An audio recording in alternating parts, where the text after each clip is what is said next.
Top 7 Global Harley, 25 win streak, at wala pang 1 week yung season, mythical glory na. Teka, baka kilala mo lang ako at lagi kang nanonood pero hindi ka pala nakapollow sa page. I-follow mo na yan. Isa lang. So ayun, nandito na tayo sa pang-600 at 91 araw ng isang game kada araw. Digmaan na! Kung mapapansin nyo, pinost ko naman na to kaninang madaling araw pero gusto ko pa rin pag-usapan ngayon kasi para sa akin, sobrang laking achievement na ito guys. Gaya nga ng sinabi ko sa post ko kahapon, yung mga kalaro ko ngayon, yung nag-message lang nung nag-post ako ng LF ka grind. Dito guys, trio kami nung nagpa-mythical glory ako pre.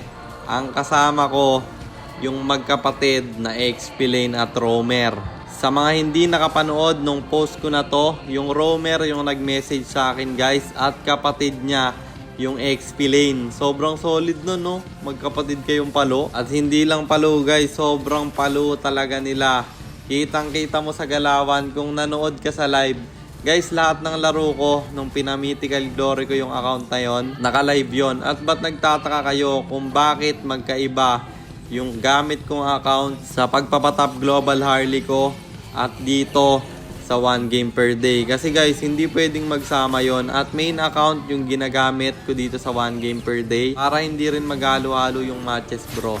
At iwalay rin yung upload at live comment. Sa TikTok ako nagla-live, hindi ko i-upload dito guys yung mga video na nagawa ko sa live. Hindi ko yun i-screen record.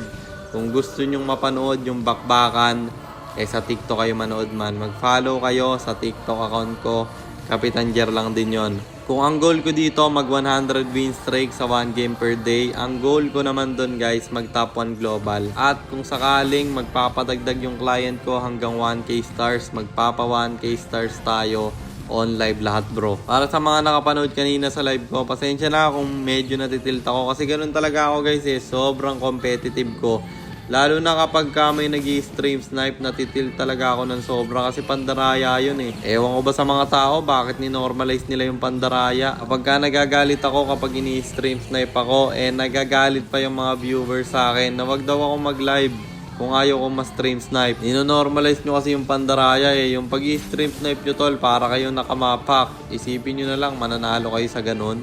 Achievement na matalo nyo yung idol nyo. Pero para sa akin, hindi achievement yun kung nandaya kayo. Masyado na nagiging madrama. Balik na muna tayo sa game. Lamang na naman kami dito. Kaso lang, bigla akong nag-choke bro. Sinalo ko yung pana ng Sele. At medyo kinakabahan nga ako sa lineup namin dito guys Pinilit ko kasi yung Harley. Kasi sabi ko sa inyo, diba? Magwa 1-trick Harley ako. Wala kaming pangharap dito, XP Lane Suyo, tapos may Tigreal pa yung kalaban. Puti na lang talaga kahit XP Lane Suyo kami, marunong yung Angela. Sakto lagi yung sapi niya. Chang ina lang yung dedepensa. Magkakaroon pa ako ng ultimate dito, kaya mukhang endable na bro. At nag-tower na yung kampe, kaya natapos na yung laban pre.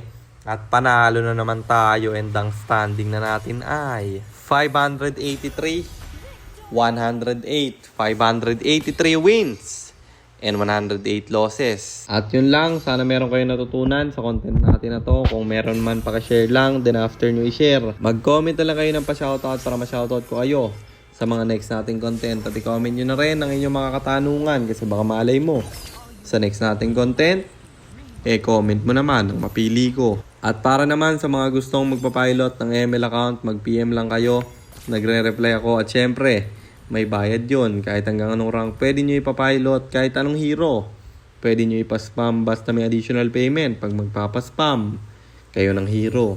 At yun lang guys, sana nag-enjoy kayo sa content natin na to.